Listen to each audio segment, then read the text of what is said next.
Bonjour à tous et à toutes, ici Marine de Get Ready Préparation au voyage. Bienvenue sur cette session d'échange qui a été enregistrée à la suite de la projection du film Amazonia, Voyages en terres indigènes, dans le cadre de l'événement La Grande Évasion. La Grande Évasion, c'est un événement, une collaboration entre Get Ready Préparation au voyage et On the Green Road. C'est la diffusion d'un film de voyage en ligne, suivi d'une session d'échange de questions-réponses entre les réalisateurs du film, les voyageurs, les protagonistes et le public qui aura visionné ce film pendant la soirée. Ici, vous retrouverez donc l'enregistrement de ces échanges, de ces questions qui ont été posées à Anaïs et Michael, les deux protagonistes et réalisateurs de Amazonia. Amazonia, Voyages en terres indigènes, c'est leur histoire. C'est l'histoire de leur voyage, 6 mois au Brésil, voyage dans lequel ils ont souhaité se plonger au cœur de l'Amazonie à la rencontre des peuples indigènes, afin de comprendre l'impact du changement climatique et de la société de consommation sur ces peuples encore considérés comme isolés. On vous invite évidemment à visionner le film qui est en accès libre sur Internet avant d'écouter ces échanges. Vous verrez, il y a beaucoup de remises en question, beaucoup de questionnements qui sont issus de ce voyage que Anaïs et Michael partagent avec nous dans la session de questions-réponses. Quoi qu'il en soit, si vous n'avez pas pu visionner le film avant, on espère vraiment que ces échanges vous donneront envie de le visionner après. Sur ce, nous vous souhaitons une bonne écoute.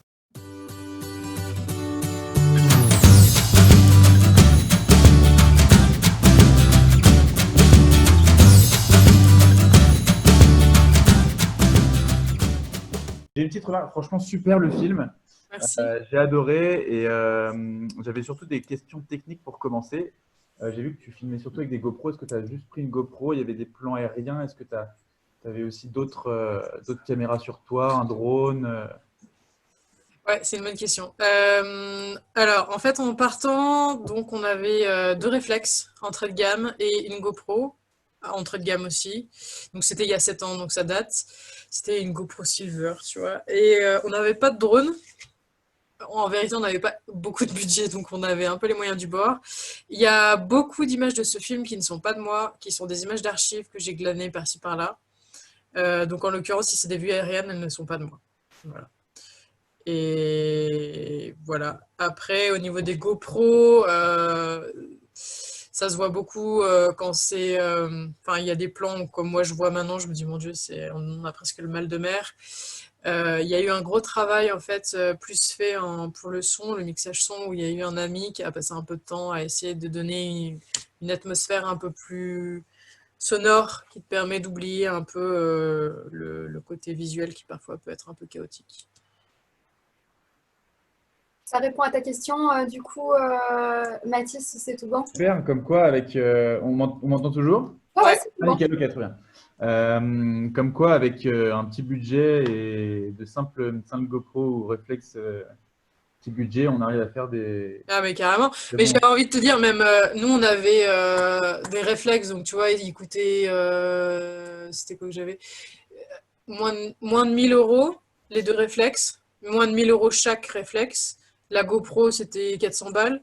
Mais même avec un iPhone, enfin même avec un téléphone aujourd'hui, tu peux faire des trucs magnifiques. Mm. Donc, carrément, je te rejoins sur le fait que c'est pas tant la technologie qui fait. Enfin, bien sûr que ça joue sur la qualité de l'image, mais en fait, ce qui joue, c'est surtout l'histoire. En fait, de toute façon, en école de cinéma, c'est ce qu'on va te raconter tout le temps, l'histoire, l'histoire, l'histoire. Mm. Et après, c'est du Comme bonus. un photographe, hein, c'est l'œil aussi de la personne qui prend C'est ça. les C'est ça. images, quoi, qui Ok. joue Ouais. beaucoup. Est-ce qu'il y a d'autres questions? C'est tout bon pour toi, Mathis? Ouais, super. Ouais, Cool. merci. Y a-t-il d'autres questions dans la salle, que ce soit par écrit ou que ce soit voilà, à l'oral en levant la main ou en activant le micro? Il y a Colette qui dit, encore une fois, félicitations, ça reste pas mal d'actualité, effectivement. Est-ce que tu me touche toujours autant? En fait, moi, ça me fait penser à l'une de mes questions, donc je vais me permettre de la poser. Le fait que ce soit encore plus que jamais, j'ai envie de dire, d'actualité aujourd'hui, quel est ton regard là-dessus? Parce qu'en fait, quand tu es parti, et c'est comme ça que tu termines ton film en tout cas, tu étais investi d'une mission. C'est en tout cas comme ça que j'ai compris le message des personnes à la fin du film. Quel est ton regard par rapport à ça? Je pense qu'il y a divers points dont on peut aborder. Le le voyage date de 2013, ce qui fait qu'au moment où on partait, c'était sous la présidence de Dilma Rousseff. Qui aujourd'hui a été complètement destituée. Donc il y a eu un changement de présidence qui en soi a changé beaucoup de choses sur la situation au Brésil. Et c'était intéressant d'arriver à cette période-là parce que, bon, c'est dit dans le film, mais au moment, le premier jour où on arrivait dans les manifestations justement qui secouaient le Brésil depuis un petit moment et qui était l'illustration parfaite de ce que vit le Brésil en termes d'écarts de richesse qui sont incroyables, de corruption qui sont tellement déterminants et illustrant le Brésil et d'autres pays d'Amérique du Sud, malheureusement. Donc c'était hyper enrichissant pour nous de vivre pleinement un moment historique, si je puis dire, de ce pays-là, sur lequel on avait juste un regard de passager, si je puis dire. Aujourd'hui, donc le temps a passé, il y a de l'eau qui a coulé sous les ponts, et entre le moment où je suis partie et le moment où le film s'est fini, parce que je ne l'ai pas précisé tout à la dernière fois, le film s'est terminé il y a 3 ans et demi en fait. Et donc depuis 3 ans et demi, il est en festival, j'interviens dans les écoles, et donc j'ai l'occasion de pouvoir discuter avec le public, ce qui est toujours intéressant parce que ça nous met en face à savoir premièrement si on a fait un boulot qui est appréciable, et deuxièmement, ça nous permet toujours de nous remettre en question sur le regard qu'on a eu. Donc moi-même, entre le moment, déjà même avant, entre le moment où j'ai préparé le voyage et le moment où j'ai été sur place et le moment où je suis revenue, et donc toute cette période après le montage, il y a eu énormément de choses qui ont changé dans ma tête. Premièrement, l'idée qu'on se fait avant de partir d'un pays qu'on ne connaît pas, d'un continent qu'on ne connaît pas. Là, c'était vraiment le but d'aller à la rencontre de cultures indigènes, qui sont des minorités, comme vous l'avez compris, qui sont très difficiles d'accès, selon qui on est et de qui on s'entoure. Donc j'avoue que j'ai eu beaucoup de chance dans le sens où, avant de partir, j'ai été mise en relation avec je suis passée sur France Inter, en fait, à une émission qui s'appelait Allô la planète, qui n'existe plus aujourd'hui sur leurs ondes, et qui m'ont mis en relation avec un indigène du Brésil qui parle français et qui habitait à côté de Grenoble, qui habite toujours, mais qui en tout cas parle très bien français, qui est marié à une Belge. Et le monde de l'Amazonie, tout le monde se connaît, c'est un petit milieu. Un petit milieu du fait qu'aujourd'hui, au vu de l'urgence climatique et de l'importance du respect des droits des minorités, toutes ces minorités ethniques qui avant se faisaient la guerre selon les ethnies, aujourd'hui se regroupent, se réunissent pour unir leurs forces, tout simplement. Donc cet Indien-là, en fait, forcément, il connaissait énormément de personnes. On a bien matché, il m'a beaucoup aidé à la préparation de mon voyage.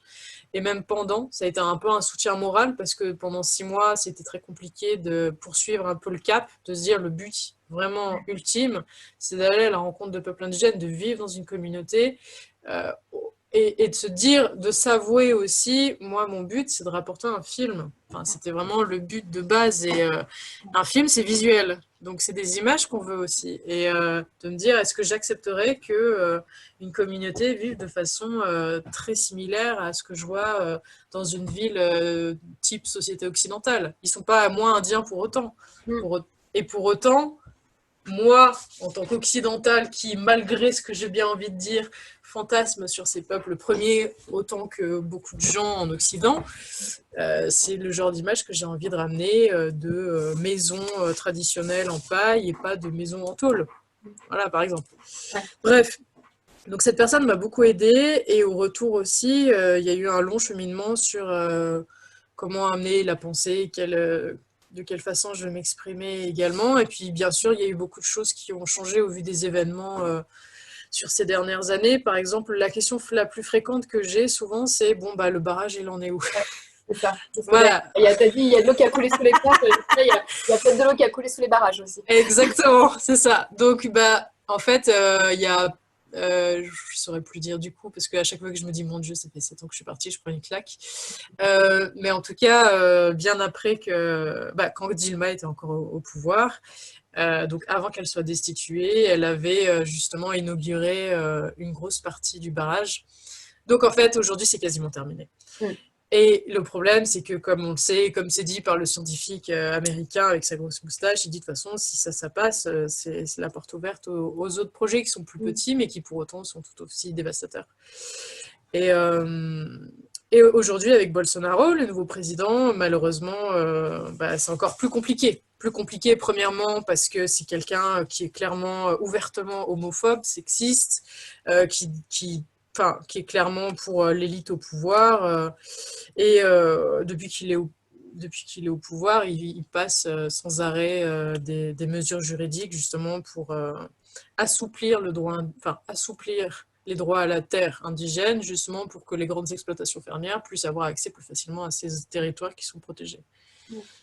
Et d'ailleurs, la fondation de l'Indien, donc la FUNAIC, dont vous avez vu dans le film, qui a pour vocation d'être un ministère qui protège les indigènes, de base qui a été créé d'ailleurs sous la dictature militaire, sous Bolsonaro. Donc il faut savoir que le dirigeant de ce ministère change très fréquemment en fonction des politiciens. Et là, c'est un missionnaire évangélique qui a été mis au pouvoir sous Bolsonaro. Donc, bon, évangélisme avec indigène, généralement, ça fait jamais très bon ménage parce que on a le souvenir des missions, voilà, du non-respect des traditions, etc. L'agenda n'est pas le même, on va dire. Pas du tout. C'est ça. Donc voilà, c'est d'autant plus compliqué plus le temps passe et plus c'est compliqué. Premièrement pour toutes les minorités, pas que les minorités, mais disons toutes les catégories précaires du Brésil et encore plus pour les minorités indiennes qui malgré tout sont très peu nombreux et sont très pas assez bien défendus et pas assez bien représentés malheureusement. Et tu es en lien toi encore là avec certaines des personnes, certains des représentants justement qu'il y a dans le film? Alors, j'aime pas cette question parce que j'aime pas ma réponse. Mais pour être... réponse, je pense. Hein. Non, enfin, disons que si, en préparant un projet, tu as toujours pour espoir d'avoir des belles rencontres. Et moi, j'ai pas la sensation d'avoir fait des rencontres qui m'ont donné envie de les continuer. D'accord. Ouais. Et notamment sur les rencontres indigènes, en tout cas, la personne la plus... Comment dire? Vous avez vu à un moment le chef Afukaka, qui est celui des Kwikuro avec son gros ventre. Et sa belle montre d'ailleurs. Et sa belle montre, mais justement qui est géniale pour l'illustration parfaite de nous sommes indigènes, mais pourtant nous sommes très capitalistes dans notre esprit malgré tout, parce qu'on doit s'adapter.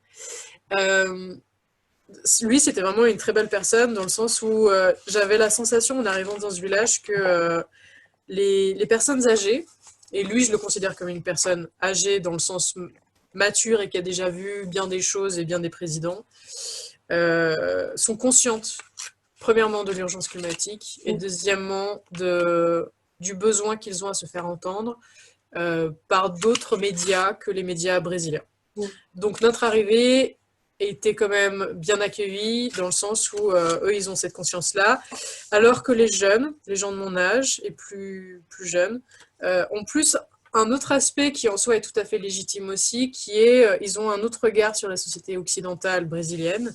Ils savent qu'il ne faut pas se faire marcher dessus et que de ce fait, comme je suis blanche, j'aurais dû... mon entrée et mon arrivée auraient dû être monnayées et il est normal que je raque parce que je suis l'illustration parfaite d'un monde capitaliste.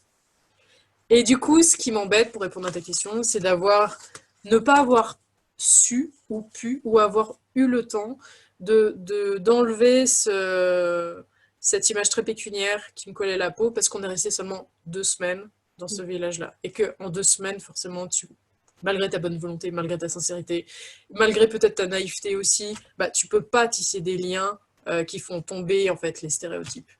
Et du coup, ça amène à une autre réflexion qui est, si j'avais un voyage à refaire de ce type-là, je le ferais de façon tellement différente.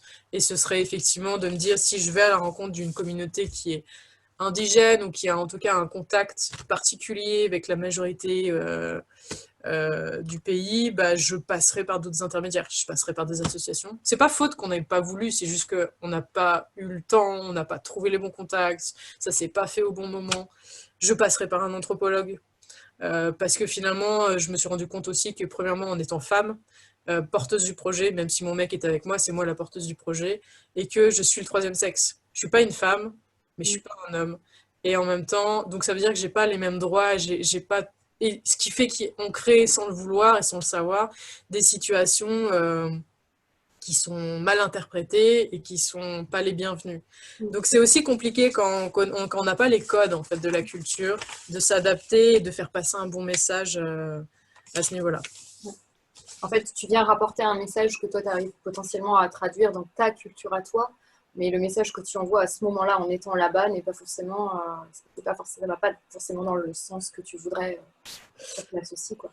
Donc, C'est libre à l'avantage qu'on avait, moi j'ai appris le portugais sur le tas, donc du coup en les rencontrant, j'étais capable d'avoir une conversation basique, mais suffisamment pour qu'on se comprenne mutuellement. Et eux, le portugais, c'est pas leur langue native non plus. Ce qui fait qu'en fait, c'est comme si on voyageait en tour du monde et qu'on rencontre des gens qui sont de nationalités différentes et qui parlent anglais et chacun, c'est pas leur langue native. Là, c'est un peu la même chose, ce qui fait qu'il y a une facilité de compréhension en termes de langage qui est assez facile d'accès et plus facile d'accès qu'un brésilien natif. Enfin, brésilien natif non indigène, si je peux dire. Pour autant, c'est juste que parfois, dans nos actions, le fait d'aller, je sais pas, on se dit, tiens, on avait rendez-vous avec telle personne, il y a des codes culturels qu'on n'a pas, en fait, et du coup, on commet des bévues, et du coup, des fois, c'est compris dans le sens où ils se disent, bah oui, on sait très bien que ce sont des blancs, ils sont pas de chez nous, ils comprennent pas tout ça, mais parfois, malgré toi, tu commets des impairs, on va dire. Voilà. Bon, c'est pas non plus, j'ai pas la sensation d'avoir commis que ça de tout mon temps, mais si c'était une chose que j'aurais pu améliorer, clairement, c'est une meilleure connaissance. Donc, ça veut dire un meilleur intermédiaire, une personne qui connaît réellement le milieu, qui en fait est entre deux mondes, entre le mien et le leur. Voilà. Okay. Merci. En tout cas, merci pour ta franchise sur ce retour. Je crois que d'ailleurs, c'est aussi ce que Benoît et Aurélie ont dit. Merci pour cet intéressant partage et merci pour ta franchise. Mais c'est cool, c'est bien, il n'y a pas de langue de bois et de toute façon, on tire toujours des choses différentes de ces expériences-là. En fait, ouais. Oui, vas-y. Excuse-moi. Juste pour rebondir, moi, il y a un truc qui m'énerve profondément. Le monde indigène, principalement en Amérique du Sud et principalement en Amazonie, il est hyper valorisé dans les médias occidentaux. Et je trouve ça génial. C'est très bien, ils en sont conscients, c'est chouette. Sauf qu'il y a un vrai fantasme qui continue de planer, de montrer des humains en connexion avec la nature, ce qui est vrai, c'est pas faux, mais c'est pas forcément... Et en fait, disons que dans ce fantasme, on oublie que les gens sont humains. Enfin, comment dire, à mettre sur un piédestal des personnes, on oublie qu'ils ont des défauts humains, en fait. Et du coup, ce qui m'énerve beaucoup, c'est justement d'entendre toujours des récits positifs. Enfin, bien sûr que c'est une belle expérience, parce que même si tu as vécu des mauvaises choses, ça va t'enrichir d'une certaine façon. Mais justement, sur ces questions-là, je préfère être vraiment sincère sur ce que j'ai ressenti parce que justement c'est assez particulier et il n'y a pas beaucoup de gens qui disent ce genre de choses. Ouais, je suis d'accord avec toi. Moi, je me passionne pour justement les cultures ancestrales et entre autres le nomadisme. Enfin voilà, des choses liées à ces choses-là. Et c'est vrai qu'il y a toujours cette espèce de mythe autour du fait que et c'est ce que j'ai adoré moi personnellement dans ton film, c'est justement quand on parle des orpailleurs. Et ce mythe que parce que c'est par le passé et encore un peu maintenant, ces personnes vivent de la nature, elles la respectent, mais il y a un utilitarisme en fait de cette ressource-là et qui, si on va dans un schéma de consommation, de production et de consommation pour revente, dénature complètement le propos, quoi. Tout à fait. Très très loin de cette idée que toutes les communautés et tous les peuples protègent la nature. Voilà, mais pour ça c'est bien que tu le dises. Vous connaissez peut-être, il y a un bouquin qui est génial, c'est un gros pavé qui s'appelle Effondrement de Jared Leto, à chaque fois je confonds pas les c'est pas le même, de Jared Diamond. Bref, qui est un mec qui a un expert, un scientifique qui a analysé justement les effondrements de société et justement c'est passionnant justement parce qu'il met en lumière le fait que c'est pas parce qu'il y a des sociétés qui sont indigènes qu'elles respectent et qu'elles ont un mode de vie traditionnel comme on l'entend aujourd'hui, qu'elles respectent la nature et qu'elles ont un mode de vie respectueux et durable pour l'environnement, pas du tout. Et justement, moi, c'est ça, en fait, que je me dis, putain, mais il faut en prendre conscience, parce que bien sûr que je veux pas dénigrer du tout. Non, mais il y a des choses à en apprendre. Voilà, exactement. Il y a des choses qui sont très bien, et enfin, bref, voilà. Et moi, j'entends beaucoup, en fait, le genre de personnes, des Occidentaux, beaucoup qui me disent, waouh, on a tellement de choses à apprendre d'eux. Oui, mais dénigre pas non plus d'où tu viens et ce que tu as. Certes, même si tu vis dans une société qui est capitaliste et qui est la raison première pour laquelle il y a un changement climatique aujourd'hui et qu'on a un futur non enviable pour tout le monde, mais malgré tout, enfin, tu peux pas dénier ta culture en mettant celle des autres au prétexte que ils vivent de manière plus primitive, si je puis dire, plus première, plus traditionnelle, enfin, ça m'effraie en fait un peu, tu vois, c'est comme ça très fascinant quand les gens pour le chamanisme. En fait, moi, la question qu'on me pose toujours, mais qu'on ne me le dit pas publiquement dans un débat, c'est alors, tu as essayé l'ayahuasca? Tu dis, mais putain, non. Premièrement, ça ne m'intéresse pas, j'ai que des schizos dans la famille, donc je vais éviter de faire ça. Deuxièmement, l'ayahuasca, on le prend pas pour pour triper, ouais, c'est juste pas ça en fait. Et les gens qui vont te proposer pour triper, mais toi, tu vas pas revenir tout de suite. Bref, bon, c'est un autre débat, mais voilà. Ouais. Méfions-nous, quoi, c'est ça que je veux dire. On parlait d'humanitaire tout à l'heure, je suis à peu près confrontée au même débat souvent. Ouais, j'imagine. Ouais. Ou alors de diabolisation, hein, ou l'autre. Mais effectivement, ça occupe une partie importante. Bref, autre débat aussi. Est-ce qu'on a des questions dans la salle? Parce qu'on peut discuter sans fin, mais il y a probablement des questions. Je vois qu'il y a Yannick et je connais toujours pas ton prénom qui qui nous ont rejoints semaine après semaine, ça fait plaisir. Du coup, ouais, on a aussi Colette qui a commenté. Ouais, effectivement, on oublie ce qu'ils ont vécu. Oui, bah oui, parce que forcément, il y a aussi les relations et les impacts qui jouent, les influences. Oui, est-ce que vous avez d'autres questions? Est-ce qu'il y a des... On a peu conscience, nous, de notre propre soumission à l'État. Ouais, soumission, dépendance, on appelle ça comme on veut. Alors, Colette, on l'entend pas. On t'entend plus, Colette? Colette, c'est une amie qui est de Strasbourg et qui est ethnologue et qui a beaucoup travaillé sur la Guyane française. Donc, il y a un autre regard au vu de les indigènes dans notre pays à nous. Donc, c'est encore une autre problématique. Colette? Oui, coucou. Salut, toi. Vas-y, je t'en prie, si tu as quelque chose à rajouter, n'hésite pas. Je crois que presque tout a été dit, quoi. Moi, j'adhère tout à fait à ce que dit Anaïs, quoi. C'est pareil, ça m'agace beaucoup quand on veut jouer au chaman et tout ça. C'est pas... c'est ne pas comprendre ce qu'est réellement le chamanisme. Et c'est ne pas avoir conscience de tout ce que ça implique aussi derrière. Donc, après, je pense que c'est là où on a un rôle à jouer, justement, peut-être aussi quand on, je dis pas on, moi, hein, personnellement, mais quand on s'y intéresse. Et en fait, de faire un pont, en fait, entre les deux. Bien sûr, bien sûr. Et à partir de là, effectivement, avoir cette sensibilité pour passer les messages. Après, moi, je pense que c'est intéressant qu'on parle aujourd'hui, c'est mon point de vue, hein, mais qu'on parle autant du chamanisme. Je trouve que il y a des choses à en tirer, puis ça ouvre un peu des perspectives, mais effectivement avec précaution et avec sensibilité.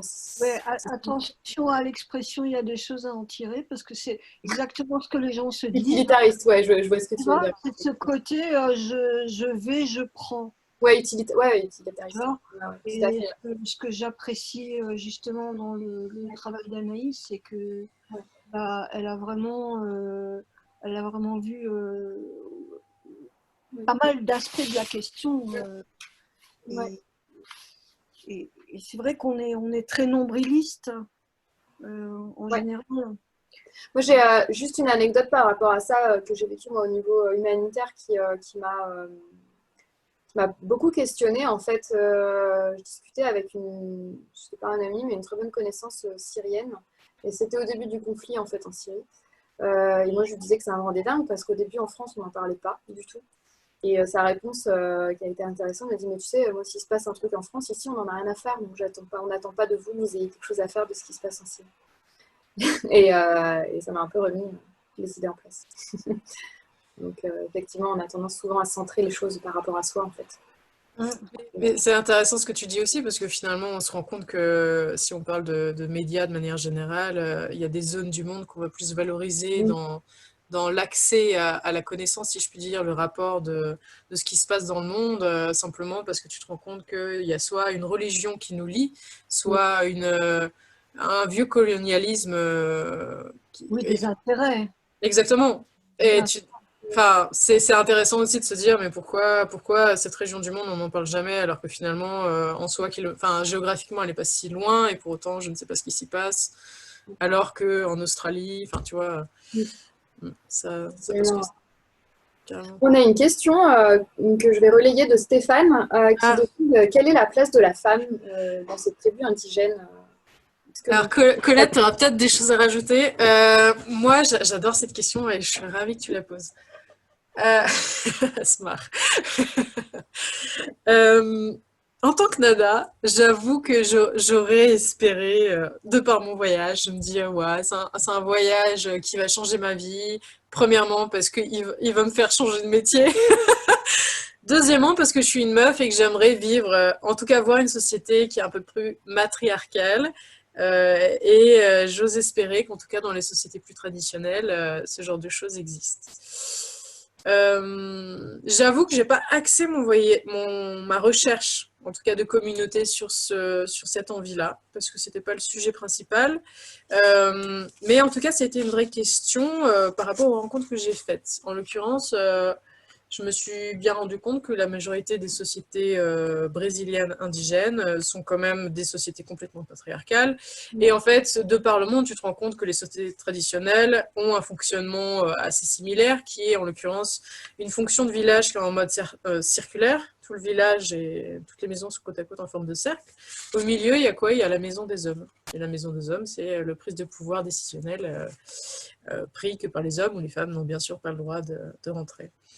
Donc juste ça, déjà, c'est assez représentatif. Pour autant, les Kwikuro chez qui je suis allée, j'ai eu cette discussion, et ce qui était intéressant, en l'occurrence, c'était qu'eux, ils avaient deux chefs. Genre, c'est comme si on avait le chef et le chef adjoint, si je puis dire. Et après plusieurs discussions, c'est mon interprétation, peut-être qu'elle est erronée.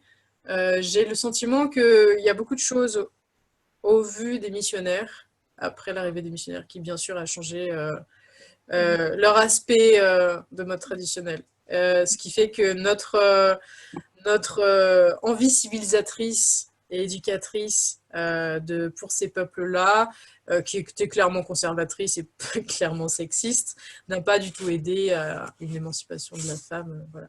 Après, je ne sais pas si pour autant, il y a beaucoup de sociétés amazoniennes, indigènes, qui accordent une prise de décision au sens occidental du terme, si on parle de féminisme, de nos envies d'aujourd'hui. Est-ce que vraiment on aurait une leader qui soit représentative au même titre et aussi valorisée qu'un leader? Je ne sais pas. Je parle de manière traditionnelle. Aujourd'hui, les choses sont différentes parce qu'on est à l'heure de la mondialisation et qu'au vu de l'urgence climatique et surtout de l'importance du respect des droits des minorités, les choses changent. Parce qu'ils n'ont pas le choix, simplement. Et qu'il existe beaucoup de leaders femmes indigènes qui représentent leur communauté au Brésil et sans doute ailleurs. C'est même sûr ailleurs, en tout cas. Et du coup, c'est des femmes qui sont, au même titre que les hommes, qui sont invitées souvent par l'ONU, qui sont invitées par plein d'ONG qui les font venir en Europe et ailleurs dans le monde, justement pour faire porter leur cause partout, quoi. Donc de ce fait, ça reste intéressant de voir de quelle façon ça a pu évoluer. Après, en termes d'anecdotes, en termes de place de la femme, en fait, c'est intéressant de voir qu'il y a beaucoup de rites. Selon les tribus, de manière générale, dans toutes les tribus traditionnelles, devenir une femme, souvent, c'est avoir ses règles, en fait. Il y a beaucoup de tribus, donc du Xingu, là où j'ai été, la région où j'ai été, généralement, et peut-être que là tu me diras si c'est ailleurs similaire, mais dès que tu as tes règles, tu dois être recluse dans ta maison pendant 1 an. C'est comme si tu as une sorte de purification. En tout cas, ça veut dire qu'en fait, pendant ces 1 an, on n'a plus le droit de couper leurs cheveux. Elles ont la frange, en fait. Donc souvent, elles ont, comme moi, cheveux longs, frange. Cette frange pousse et elles n'ont pas le droit de la couper. Elles ont le droit de la couper que quand elles sortent. Qu'au bout de ces 1 an, en fait, qu'elles ont droit à un retour de vie sociale accepté au sein de la tribu. Et après, là, je vais plus partir sur des anecdotes, mais pas forcément liées que aux femmes. Il y a aussi des choses intéressantes. Bon, malheureusement, comme beaucoup de sociétés partout dans le monde, dès qu'une femme a ses règles, c'est tabou. Elle n'a pas le droit de cuisiner, elle n'a pas le droit de toucher de l'eau, parce qu'on a peur en fait que ça rende toxique la nourriture. Voilà. Donc il y a quand même malgré tout les règles vues comme quelque chose de toujours très négatif. Quand il y a un enfant, ce qui est très beau pour autant, ce que je trouve, c'est que le couple, en fait, chez nous, dans notre société individualiste, on a une perception de par notre mode de vie totalement différente de la leur. Et je pense que ça, c'est représentatif des modes de vie communautaires traditionnels, qui sont que ton enfant n'est pas vraiment le tien au sens de la propriété qu'on a chez nous. En Occident, si c'est ton enfant, on sait que c'est une famille nucléaire, le papa, la maman. Bon, même si les choses changent et qu'on peut avoir 2 papas, 2 mamans, mais globalement, c'est un noyau de 2 personnes avec un enfant et c'est ton gamin et ceux qui gravitent autour, c'est les grands-parents. Là-bas, si tu as un gamin, bah, c'est celui de la tribu. Ça veut dire que tout le monde peut l'élever. Donc il y a un côté assez cool, je trouve, qui fait qu'en fait, il y a une bienveillance communautaire qui veille à l'éducation de chaque enfant. Et il y a aussi une liberté en termes de mariage, si je puis dire, dans le sens où tu es lié au père de ton enfant juste le temps d'élever ton gamin, histoire qu'il soit sevré. Une fois que ça passe, chacun, homme et femme, peuvent refaire sa vie avec une autre personne sans qu'il y ait aucun souci. Chaque tribu peut être totalement différente. Donc là, j'énonce des grands principes, mais ça peut être différent pour plein de régions. Voilà, chacune va avoir ses spécificités en fonction des influences qu'il y a eu les unes par rapport aux autres. Après, je te coupe juste une seconde parce que pour moi, ça me fait réagir par rapport à un truc sur. J'ai l'impression, j'ai le sentiment, en tout cas, peut-être que je me trompe, mais j'espère que non, que la période qu'on est en train de vivre fait ressentir à certaines personnes en France à quel point, en fait, on est communautaire. Dans le sens où aujourd'hui, il y a beaucoup de choses qui se sont structurées à des niveaux beaucoup moins étatiques, justement, à des niveaux beaucoup plus communautaires en local.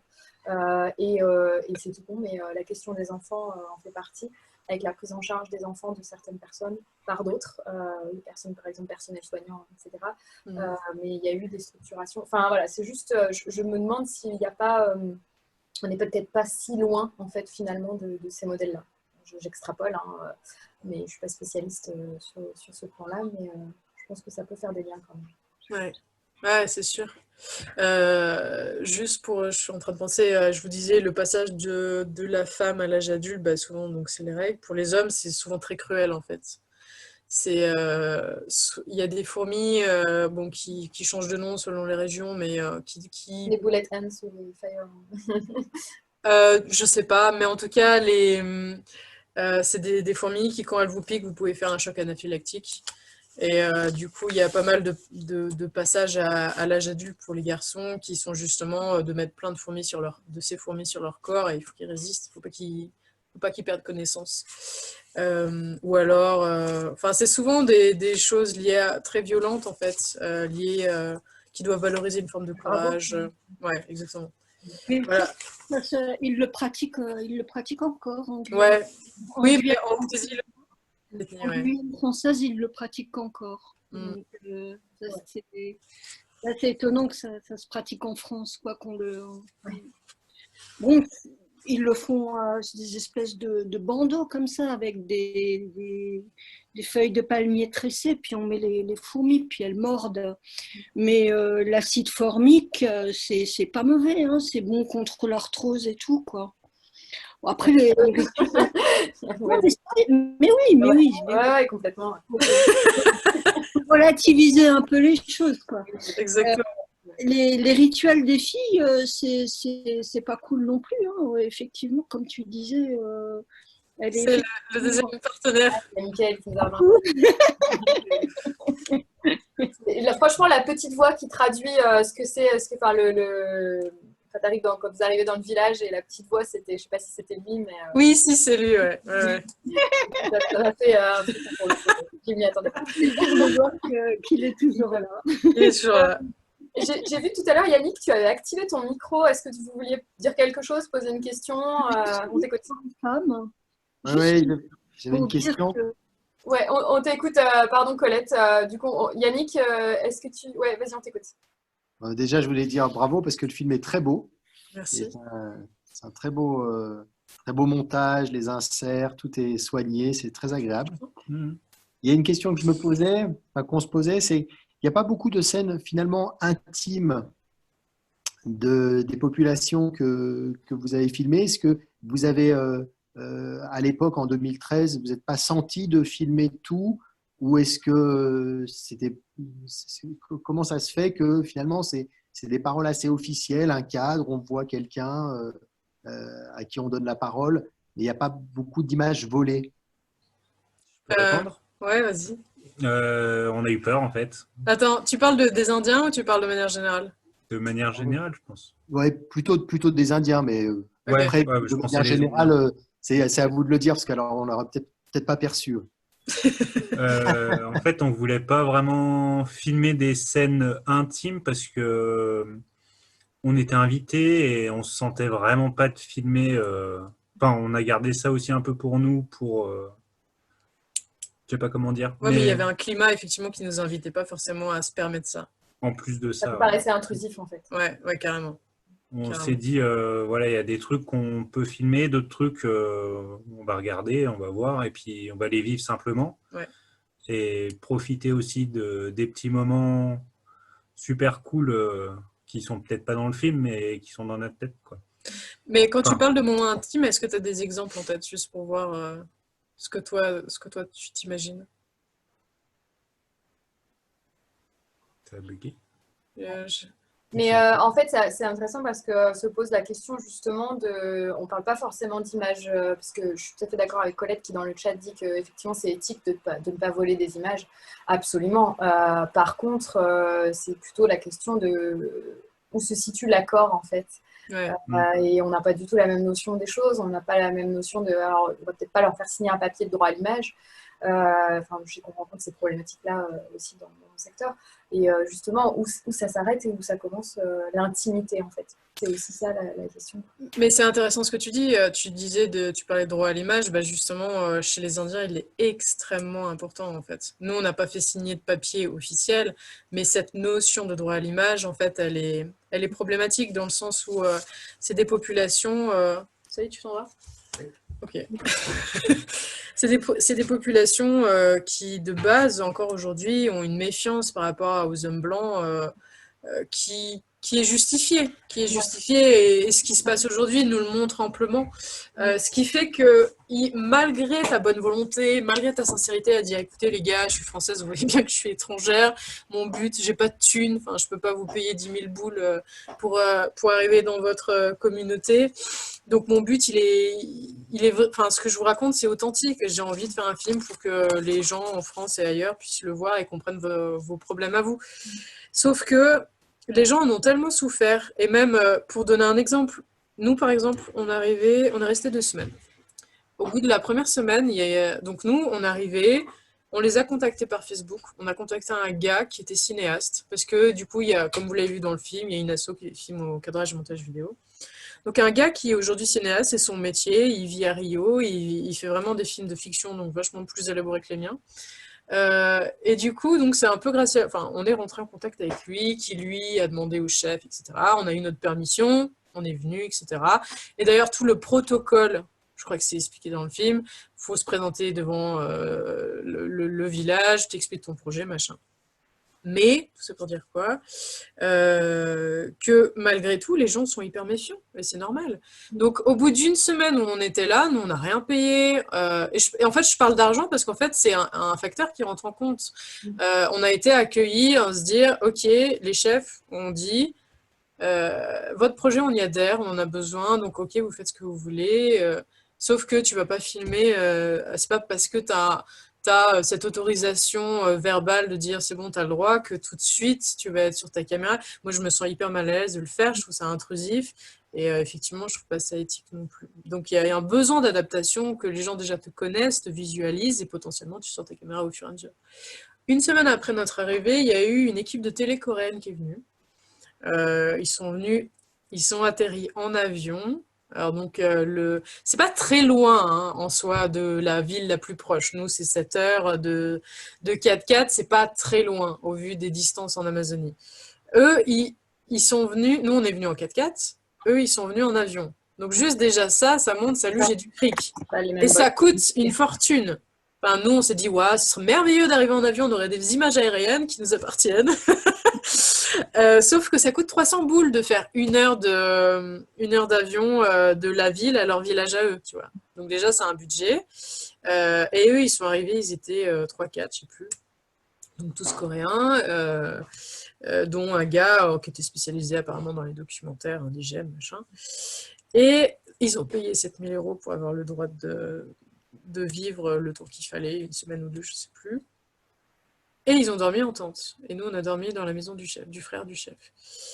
Ces gens-là, quand ils sont arrivés et qu'ils ont commencé leur boulot, ils ont demandé à ce que tous les éléments occidentaux de modernité soient dégagés de leur champ de vision le temps qu'ils filmaient. Toutes les motos, toutes les sacs plastiques, tout pour te faire croire que ce que tu vois, c'est le bon petit sauvage qui vit gentiment dans sa forêt.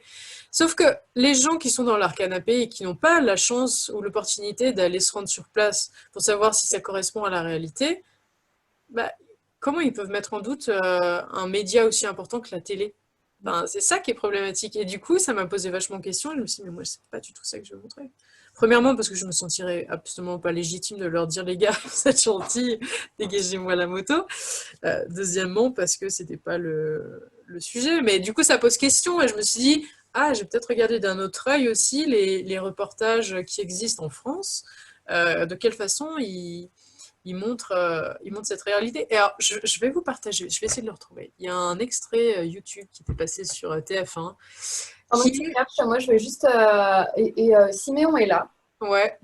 Et je voudrais lui poser une question. Parce qu'en fait, finalement, on est tous hyper motivés. Je vois Tiani qui a réactivé son micro. Je te redonne la parole après. Il n'y a aucun souci. Je me pose la question, est-ce qu'aujourd'hui, on n'est pas tous super excités à l'idée d'aller tourner des films sur des gens et est-ce que finalement, il n'y aurait pas un enjeu d'outillage, j'utilise peut-être un mot étrange, mais d'outillage pour que ces personnes elles puissent dire ce qu'elles ont envie de dire sur elles, quoi, en fait, aussi. Et du coup, vu que vous faites de la formation dans l'audiovisuel, Siméon, est-ce qu'il n'y aurait pas un enjeu de formation de ces personnes-là aussi, quoi, pour qu'elles puissent monter elles-mêmes, créer leurs propres médias, en fait? Ah, les personnes sur le terrain, ouais. Oui, bah, vraiment les jeunes de ces communautés-là, pour qu'elles puissent elles-mêmes dire ce qu'elles ont envie de dire sur leur identité, quoi. Alors, je sais qu'il y a déjà des initiatives qui existent comme ça, mais nous, c'est l'ambition d'On the Green Road à moyen terme. Ça serait ça, c'est de pouvoir monter des formations. Pour l'instant, on en fait pour des Français qui partent. Et c'est déjà pas mal de travail. Mais on aimerait beaucoup demain pouvoir les proposer dans différents lieux et justement avoir des gens qui font des reportages sur leur coin. Ça manque énormément, je trouve. Colette dit qu'a priori, il y a des assos qui font ça, donc peut-être effectivement. Il y a quelques-unes, mais elles sont rares. Hein. Et puis peut-être un jour qu'ils viennent en faire sur des reportages sur l'Occident et qu'on inverse un peu la tendance. Je trouverais ça génial. Mais pour l'instant, c'est peu le cas. Donc, et par contre, pour rebondir sur ce que tu disais, Anaïs, tu as raison. Enfin, pour nous, essayer de commencer à travailler aussi avec des chaînes et à essayer de bosser sur certains projets en production, c'est une énorme... là, je discute pas mal là-dessus en ce moment avec des gens qui sont pros et qui se posent aussi des questions. mais Anaïs, je pense aussi, quoi. C'est en gros sur les productions audiovisuelles, en général, tout doit être déjà écrit à l'avance et selon la liberté que tu as avec la chaîne avec qui tu as signé, bah, en fait, il y a déjà une intention qui a été balancée au départ. Et ça veut dire que si tu arrives sur le terrain et que tu vois des sacs plastiques et qui vivent pas totalement comme les bons sauvages que tu avais prévu sur ton script, bah, à un moment, c'est soit tu perds ton financement parce que tu peux pas faire le film que tu avais prévu, soit tu leur demandes de modifier des trucs parce qu'en fait, nos yeux d'occidentaux aussi et les chaînes derrière ont cette demande d'un truc super clean, un truc bien romancé, un truc joli. Et en fait, on veut des trucs jolis et on les a, mais en fait, on n'a pas la vérité derrière, quoi, pas un truc réel, quoi. Carrément. Je vois qu'effectivement, il y a, ouais, je reviens vers toi, Yannick, il y a juste Colette qui a partagé le nom d'une asso notamment, donc voilà, à suivre. Et, je me permets juste de rebondir sur ce que dit Siméon, si tu veux. Et après, Yannick, c'est à toi. Ouais. Je vous ai envoyé le lien du coup d'un extrait d'un reportage qui a été diffusé sur TF1, qui est assez révélateur pour moi parce que justement parce que c'est pas faux ce qu'ils disent, mais c'est absolument pas vrai. Et justement, c'est hyper pernicieux parce que justement, on peut pas dire que c'est... Enfin, c'est toute la remise en question de savoir en quoi ce qui est dit est pertinent et correspond à la réalité. C'est qu'en fait, il y a clairement une volonté de manipuler et que de toute façon, les gens qui regardent ne peuvent pas savoir. Donc après, il y a des émissions comme Voyage en Terre Inconnue qui, pour le coup, sont assez... assument totalement justement le fait que c'est pas des bons sauvages et qui montrent plutôt la réalité. Donc là-dessus, il y a quand même des bonnes surprises. Donc c'est pas tous des... Enfin, je veux pas du tout faire de généralité, mais cet extrait-là, pour moi, il est... vous le regarderez ensemble et on pourra en discuter plus tard si vous avez envie. Mais... Yannick ? Oui, désolé, hein, on est confiné dans un endroit où la connexion Internet n'est pas toujours très bonne. Alors, on vous a perdu une petite seconde, mais je ne crois pas que on est tout perdu. Juste une chose, Anaïs et Siméon, si on fait un documentaire comme a fait Anaïs, qui n'a pas d'utilisation commerciale, et que justement, toi, tu présentes ton film, ces questions de droit à l'image, elles ne sont pas tout à fait énoncées comme si c'était un documentaire qui devait être diffusé. Je me permets de répondre, Siméon, et si tu veux rajouter ta pierre à l'édifice, ce sera avec grand plaisir. Honnêtement, depuis que ce film est en préparation et depuis qu'il est fini, je me tords l'esprit à savoir quoi répondre à cette question. Vraiment. Parce que de base, ce projet n'était pas commercial. Et par commercial, j'entendais, c'était pas une commande, donc je n'allais pas en tirer profit pour le vendre à une chaîne, parce que premièrement, j'avais pas la prétention de faire un résultat qui allait plaire à une chaîne. Et au fur et à mesure, ce festival, ça fait 3 ans et demi qu'il est en festival. Je suis rémunérée, moi, en tant qu'intervenante pour participer au débat. Donc, moi, c'est mon gagne-pain, bon, autre de mon boulot à côté. Mais donc, j'ai quand même une rémunération là-dessus. Et je vends depuis très peu de temps des DVD. Donc, il y a une utilisation commerciale là-dessus, histoire de rentrer dans mes frais. Mais je peux pas dire que je passe à proprement parler du profit, au vu de ce que ça m'a coûté. Pour autant, pour répondre sur la question du droit à l'image, putain, c'est une sacrée question épineuse parce qu'en France, effectivement, on est très... Il faut respecter la loi, on est très sur... en Europe, de manière générale, il faut respecter le droit à l'image. Ça nous viendrait si peu à l'idée de faire des photos volées comme on le ferait si facilement dans les pays qu'on considère comme plus émergents, comme plus défavorisés, etc., etc. Et moi, c'est ce que je voulais éviter d'ailleurs dans ce film-là. C'est la raison pour laquelle il n'y a sans doute pas de moment intime, parce qu'il n'y a pas de moment volé. Ou alors, c'est des personnes qui sont loin et qui ne sont pas forcément faciles à identifier. Mais en tout cas, j'ai eu un gros problème de conscience plutôt sur le fait de... Les Indiens, beaucoup d'Indiens m'ont fait la réflexion du coup, tu fais un film, ça veut dire que tu vas faire du fric, gna gna gna, et que même si tu as expliqué vraiment le but de ton projet, j'ai eu beaucoup, après au retour de voyage, de jeunes indigènes qui m'ont dit vas-y, achète-moi un ordinateur, vas-y, achète-moi un drone. Parce que c'est normal, en fait. Et tu dis, putain, mais non, en fait. Premièrement, parce que je suis pas une machine à cash. Deuxièmement, parce que c'est pas mon projet. Et que si, effectivement, je fais du profit, je reverserai les bénéfices, mais pas à vous en tant qu'individu, mais à votre association qui est pour le bien-être de la communauté.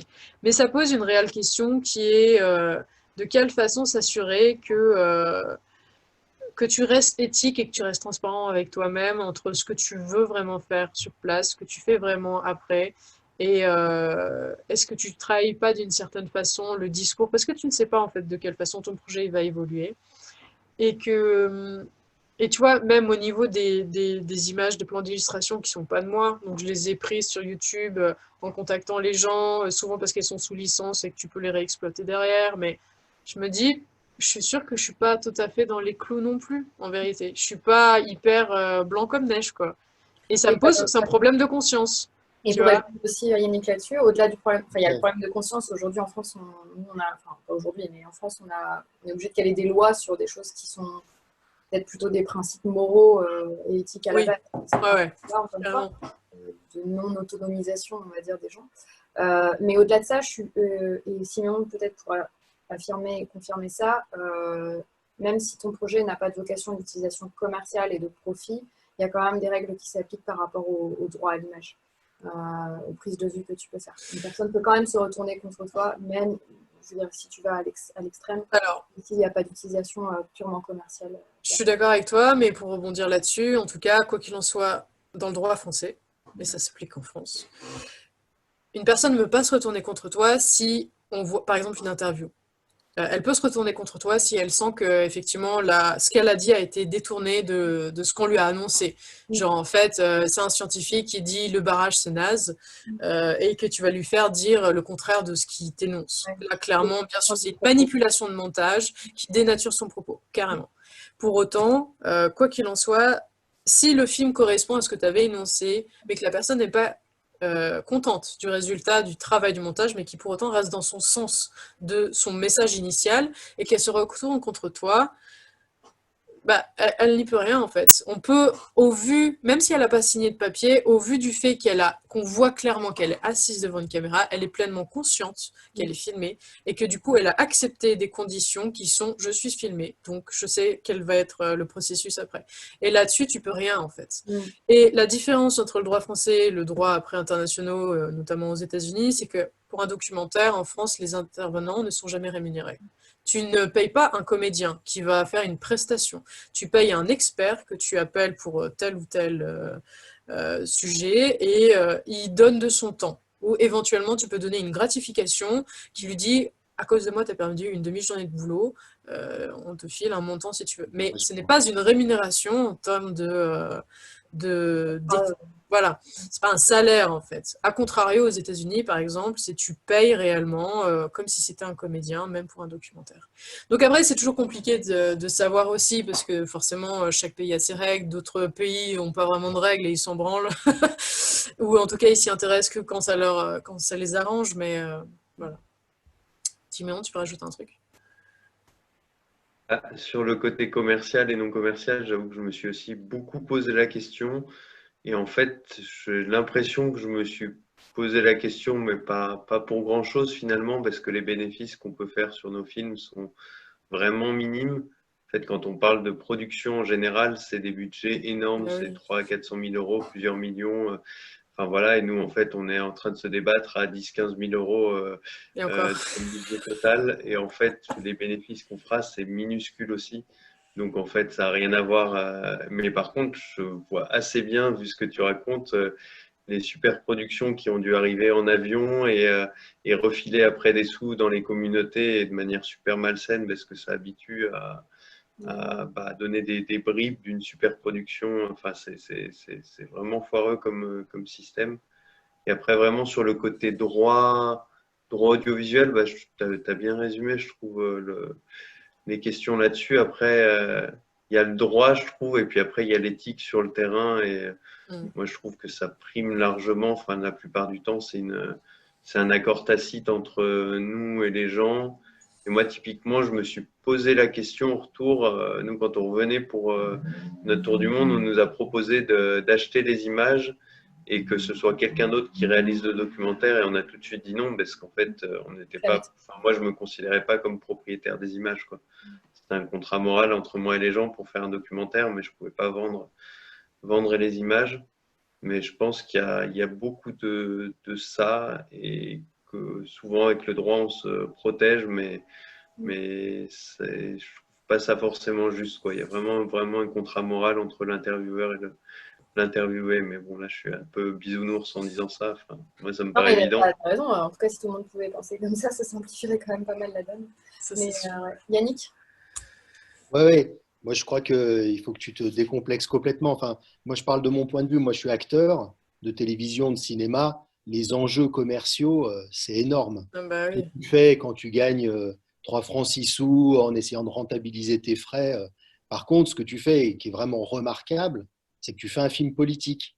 Mais c'est encore plus intéressant de t'entendre après le film que du coup de voir le film. Et là, on a dévié un peu sur les enjeux juridiques.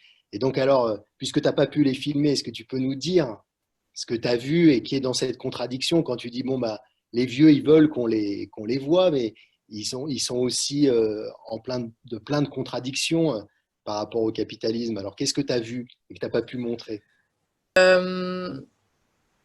Il y a eu une conversation que j'ai trouvée hyper intéressante qui était avec un des chefs, qui était donc l'adjoint à Foukaka, si vous voulez.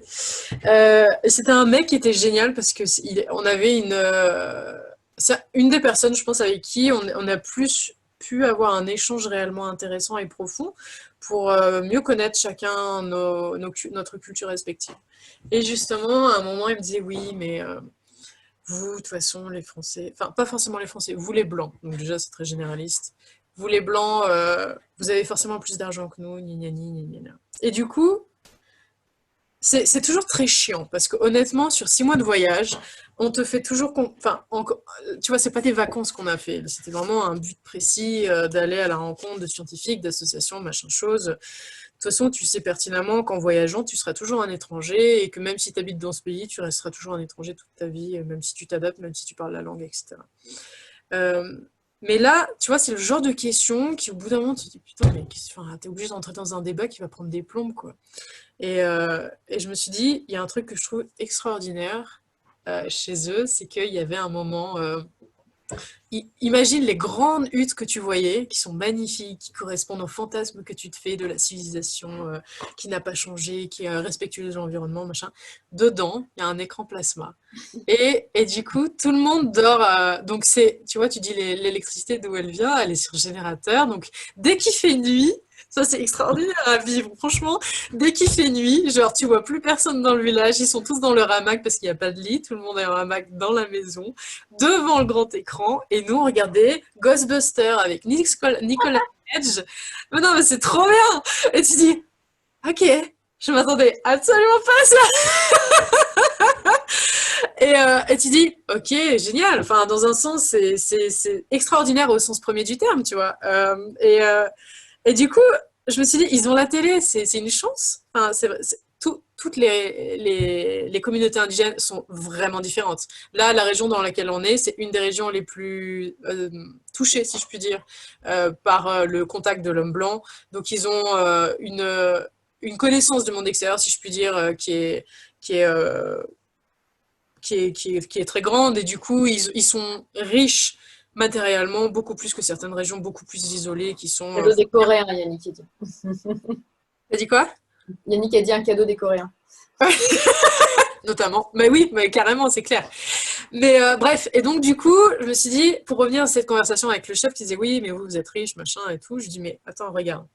En an 2013, vous avez la télé, donc vous voyez aussi ce qui se passe aux infos dans le monde, vous voyez que en Occident, il y a la crise, il y a une crise financière qui est réelle, il y a la Grèce, par exemple, qui est un pays voisin qui est en faillite, en fait.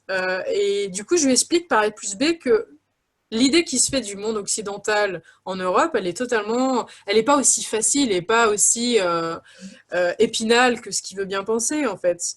Et de fil en aiguille, je dis, vous êtes riche en fait aussi. Il y a une forme de richesse qui est peut-être pas matérielle, mais qui s'explique par un rapport à la terre, qui s'explique par le temps. Le temps, c'est une super richesse que tout le monde n'a pas. Et je lui dis, en plus, dans votre communauté, il y a aussi des gens qui ont eu l'opportunité de vivre à la ville, celle qui est à 7 heures de route, et qui se sont dit, des jeunes comme moi, qui se sont dit, j'en ai marre, la tribu, ça me casse les couilles, on va voir comment ça se passe, je veux vivre comme un blanc parce que c'est hyper valorisé, et qu'être un Indien, ça reste encore mauvaise presse, et qui sont vite revenus dans leur communauté en se disant, en fait, si je veux manger, je dois payer. Je dois avoir de l'argent. Si je veux dormir, je dois avoir de l'argent. En fait, tout ce que tu fais dans le monde occidental, il faut avoir de l'argent. Si tu n'as pas d'argent, tu es hors du système. Et du coup, ça veut dire que tu es en perpétuel... tu as toujours cette anxiété de se dire, est-ce que je vais avoir assez d'argent pour subvenir à tes besoins? Je dis, vous n'avez pas ça, simplement parce que vous êtes propriétaire de votre terrain. Propriétaire, jusqu'à là, si Bolsonaro le veut bien.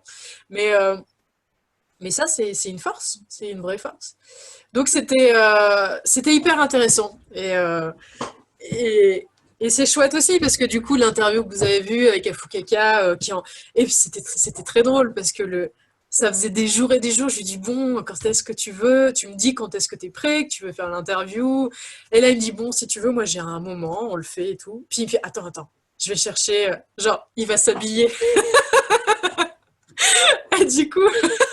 il va chercher sa coiffe et en fait il met sa parure de chef simplement, et c'est génial parce que du coup c'est très révélateur de quels sont les codes Alors qu'il l'apporte pas au quotidien. Voilà, exactement, c'est vraiment ce que tu vois de folklorique, au même titre que toi ton habit du dimanche pour aller à la messe de façon traditionnelle, même si tu le fais plus aujourd'hui, ou quand tu vas te marier, tu vas pas t'habiller comme dans la vie de tous les jours, c'est la même chose. Ouais. Et là, comme c'est un moment important, il met sa coiffe, il met ses griffes de jaguar ici et tout, et dit ok. Et c'est extraordinaire parce que la montre, moi j'ai rien dit, tu vois, il l'avait de manière naturelle. Et du coup, c'est la remarque que tout le monde me fait, en fait, genre, ah, mais il a quand même une montre et tout. Et d'ailleurs, ça me fait penser avant de partir, du coup, on a préparé ce voyage, et en fait, ce que je n'ai pas dit, on a une classe de CM1, CM2 qui ont suivi notre voyage pendant 6 mois. Et une classe qui est originaire de Saint-Afrique, dans l'Aveyron, et à qui on donnait régulièrement des nouvelles, qui nous posaient plein de questions, qu'on fait plein de dessins trop mignons et tout. Et du coup, qui voulaient contribuer à notre départ, et on les a rencontrés, et qui nous ont fait des perles, parce qu'ils se disaient, mais quel cadeau on peut donner aux Indiens et tout. Donc moi, je me dis, bah, j'en sais rien, je vais demander à mon pote indigène que j'ai rencontré avant de partir. Et il dit, bah, des perles, mais genre des perles Perles des de rocaille. perles. Ouais, voilà, des perles de rocaille, exactement, parce qu'ils adorent ils font énormément d'artisanat avec, etc., etc.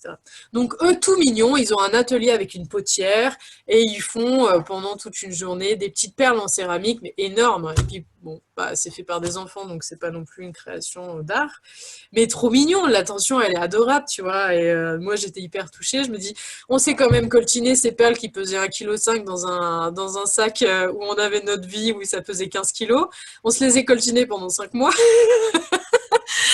jusqu'au moment où on arrive au village. On avait préparé d'autres cadeaux que ces perles-là, et là où tu sais pertinemment qu'il a l'air très déçu en regardant les perles, je me dis, c'est un cadeau qui n'est pas folichon, et que du coup, on a eu cette discussion avec les élèves. Ils disent, mais ils auraient voulu quoi? Et là, tu dis, mais ils auraient voulu une montre, ils auraient voulu tous des signes de valoriser de société occidentale matérialiste, quoi. C'est intéressant. Ouais. Non, mais oui, ben, pardon. Tu vois, pour rebondir encore une fois, je pensais à Ghost Rider avec Nicolas Cage. On est allé au Guyana, vous avez vu, là où on a vu les chercheurs d'or. Et malgré tout, c'est pas une région où on a été touché, en tout cas, par l'authenticité. Quand je dis authenticité, c'est plus la préservation des savoirs traditionnels, en termes d'artisanat et en termes de tradition culturelle. Moi, j'ai eu la sensation que le Guyana était, donc ancienne colonie britannique, a plus été touché de manière très négative, justement par les colons, où on leur a dit, écoutez les gars, il faut arrêter d'être indien comme vous l'êtes, et il faut devenir un bon colon britannique, oubliez vos traditions. Et malgré tout, on s'est fait quand même 1 mois dans la jungle en itinérant, donc c'était hyper intéressant. On allait de village en village, et les villages, ça reste quand même des maisons en terre avec un toit de chaume, donc hyper beau. Donc la traditionnelle. Et plein de fois, on se dit, ah, c'est cool, on marchait toute la journée, il faisait chaud, le sac était lourd, etc. Puis de toute façon, toi, même si t'es entraîné, enfin, moi je dis pas que je suis entraîné, mais pour le coup, toi, même si t'es entraîné, eux, ils marchent 10 000 fois plus vite, ils s'enfoncent pas dans la boue, et toi, t'en chies, tu dis, putain, c'est l'enfer. Et tu vois, donc c'était fatigant, ça faisait 3 jours qu'on n'avait pas vu de village, et là, on se dit, on sait qu'on arrive bientôt. T'es pas arrivé au village, tu ne le vois pas encore, mais qu'est-ce que t'entends? T'entends Rihanna au fond de la forêt. Là, tu dis, et merde, c'est pas ça que je voulais voir, moi. Et tu sais, là, c'est un choc culturel. Tu dis, mais pourquoi je l'entends ici? Et bah voilà, la mondialisation, elle est partout. Et donc, ça fait référence au lien que je vous ai envoyé de TF1, où justement, ils font écouter la Calas, où ils font écouter Michael Jackson. Et ils prétendent, donc c'est déjà des Indiens qui sont habillés dans leur parure de cérémonie, alors qu'ils sont pas comme ça tous les jours. Et deuxièmement, ils connaissent tous Michael Jackson, ils connaissent tous Rihanna. Enfin, tu vois, limite, ils sont plus calés que toi sur les dernières sorties. Tu dis, Ouais. ok, donc c'est ça qui est intéressant, en fait. Et c'est ça dont on ne parle pas. Donc moi, je l'ai pas mis dans le film parce que c'est pas le sujet et qu'en soi, chaque chapitre aurait fallu 1 heure et demie. Mais à discuter en débat, c'est extraordinaire parce que du coup, on s'y attend pas forcément. Mais malgré tout, En fait, c'est c'est là qu'on vrai. se rend compte qu'on est pareil. Mais Enfin, oui, enfin, exactement. on se blâme pour certaines choses, mais ça va dans les deux sens aussi. Par contre, il y a un Exactement. truc qui me permet juste parce qu'il y a une remarque de collège qu'il faut vraiment noter aussi, c'est qu'encore une fois, nous, on a l'interprétation, mais des fois, on oublie que. Enfin, elle dit que justement, il met sa coiffe et il met sa tenue d'apparat pour lui donner la force et la légitimité pour parler. Oui, c'est Tout à pas fait. Ouais, pour la caméra, quoi. ouais, Une autre dimension, mais au même titre que aujourd'hui, on va, nous, dans notre société, mettre certaines tenues et avoir certains vêtements exactement. pour symboliser quelque chose et pour avoir une force et aussi une légitimité sur certaines choses. Donc, Mais finalement, ouais, c'est ça. Si tu vas à un entretien d'embauche, tu te sais bien. Tu sais que c'est des codes qui, premièrement, vont faire que l'autre va bien te recevoir, mais en toi plus, aussi, toi, ça te met en confiance d'être dans des habits où tu te sens bien. Enfin, non, mais que admettons la qu'il y ait une société panoplie. Ah présente ouais, comme, mais au même titre que leur culture, pour eux, exactement. Ouais. ça nourrit cette chose-là. Par contre, je me permets juste une dernière Ouais. chose. Je vois que l'heure file et je pense qu'on Oui, peut tenir encore des heures. Je pense qu'on va peut-être conclure là-dessus sur cette dernière intervention de ta part. ok. Et puis, enfin, après, on aura le mot de la fin évidemment, mais voilà, sur les questions et les échanges, on va devoir malheureusement. Est-ce qu'il y a d'autres questions avant que j'enchaîne sur mes Ouais. anecdotes? Parce que moi, je peux durer des heures après. Non, Non, c'est personne. bon. Bah, Ok. écoute, bah, Qui doivent être acteurs de leur présent, de leur futur, plutôt du présent et du futur, de leur avenir. Et en tout cas, il y a beaucoup d'initiatives qui sont mises en place. Il y a énormément d'indigènes qui vont de plus en plus à l'université. Alors, ça paraît bête, en fait, mais jusqu'à présent, premièrement, c'était très dévalorisé d'être indien. Tu vois, par exemple, l'indigène que j'ai rencontré qui habite à Grenoble, lui, donc il est originaire de Manaus, qui est l'une des plus grosses villes d'Amazonie. Donc lui, il est métis, en plus son père est indigène, sa mère est brésilienne, donc blanche. Donc il a un pied entre deux mondes, mais clairement il a un faciès d'indigène, donc les yeux un peu bridés, les cheveux bien noirs. Et à l'époque, donc quand il était jeune, qu'il avait 20 ans et qu'il cherchait du boulot, il se faisait passer pour un japonais parce que c'était hyper mal vu, premièrement d'être indien et qu'il y avait une énorme diaspora japonaise depuis la Seconde Guerre mondiale. Donc c'est pour dire, c'est hyper compliqué. Pour autant, aujourd'hui, au vu des réseaux sociaux, au vu de l'urgence climatique, de plus en plus, il y a une voix en tout cas pour ces peuples-là. Donc tant mieux, c'est chouette. Il y a en tout cas, par exemple, un leader indigène que vous connaissez peut-être qui s'appelle Almir Souroui, qui est d'ailleurs représenté par une association de Genève en Suisse, donc qui est pas très loin de chez moi, que je connais assez bien. C'est vraiment des gens chouettes. Et lui, c'est un mec, comme beaucoup de leaders, qui est menacé de mort régulièrement, simplement parce qu'il veut faire respecter le droit. En l'occurrence, que des personnes clandestines qui veulent exploiter les minerais ou la terre viennent illégalement sur son territoire. Donc voilà, sa tête a mis à prix, comme beaucoup de gens, donc pour 20 000 euros, enfin 20 000 dollars américains, la personne qui le fait disparaître arrangera les grands propriétaires terriens. Donc il vient régulièrement en Suisse justement pour échapper à ça. Mais lui, c'est un cas assez intéressant, justement, parce qu'il a eu l'opportunité d'être formé, premièrement parce qu'on l'a désigné comme chef assez jeune dans la communauté. Donc, à 17 ans, il savait qu'il allait être chef de sa tribu. Donc, il a cette responsabilité sur les épaules, un peu comme Raoni, finalement. Par contre, il a eu la chance d'aller à l'université, de se rendre compte que bien connaître son ennemi, c'est une chance. Et surtout qu'il est conscient de l'importance de la technologie. Et du coup, il s'est dit, bon, bah, je vais faire une tournée aux États-Unis était prévue. Il est allé rencontrer Google et il leur dit, bon, moi, ce qui m'intéresse, c'est que Google Maps, ça existe. J'aimerais qu'on fasse un partenariat avec ma communauté, justement pour que vos satellites de Google puissent me permettre de voir la différence, l'évolution de la déforestation au vu de votre cartographie. Et donc, il y a eu un partenariat avec Google. Et en fait, c'est un mec qui est hyper high-tech, en fait. Et donc, si je vous mets le nom ici, si vous avez envie de plus d'infos. Almir Souroui, hop. Et en fait, il a énormément d'initiatives dont on parle beaucoup dans le milieu de l'Amazonie, justement parce que c'est un peu un gars qui est très connecté à la technologie, au numérique. Deuxièmement, qui est plein d'initiatives pour sa communauté qui peuvent être appliquées partout ailleurs. Je dis, il y a lui, mais il y en a bien sûr 10 000 autres. Voilà. Une illustration de cette idée-là. C'est ça. Cool. Merci beaucoup, Anaïs. Avec grand plaisir. Je sens que c'est que le début de plein d'échanges. Donc, il y aura peut-être une suite. J'ai des idées. Mais non, franchement, c'est super cool. Et ça a fait écho en moi. J'ai bossé pas mal sur la question aborigène et sur justement le gouvernement aborigène qui s'est dans les mécanismes gouvernementaux australiens. Cool. Ça, c'est une autre histoire, mais nous en reparlerons avec grand plaisir dans le futur. Je vais devoir clore tout ça, donc du coup, voilà, c'est à contre-cœur, mais je pense qu'il y a un moment, il va falloir qu'on y arrive. Donc, merci énormément pour le film, mais aussi et surtout pour tous ces échanges complémentaires qui sont venus après. J'espère que vous avez tous apprécié tout ça. On a perdu des gens en cours de route, mais c'est normal avec l'heure qui file. Donc voilà. Et merci Siméon aussi de cette mise en relation. Du coup, alors juste un petit point, ceux qui sont familiers de l'événement le savent.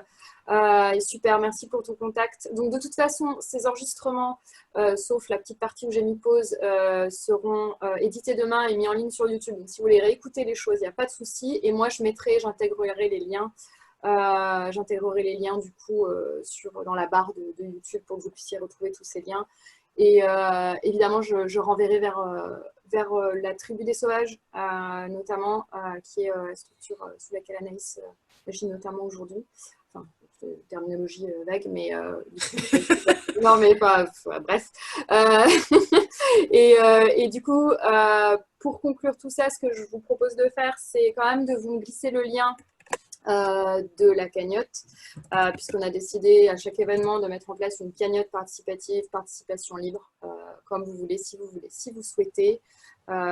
Pour être absolument transparent avec vous, Anaïs a mentionné en début, mais on en reparlera, qu'elle ne souhaitait pas être rémunérée, dédommagée, compensée sur la projection de ce film. Donc, si vous donnez, a priori, ça sera que sur On the Green Road et Get Ready. Voilà, je voulais que vous le sachiez en tout cas. Donc, voilà, je vais mettre les micros de tout le monde. Enfin, vous pouvez mettre votre micro, puis comme ça, on peut tous se dire au revoir d'une manière plus conviviale. Merci beaucoup aussi, Colette, pour les ajouts que tu as faits. Merci à tous pour vos échanges. Et voilà, et à très, très vite. Et je vous ai mis... je vous ai mis mon adresse mail si certains veulent continuer la conversation. Non. Avec plaisir. Au top.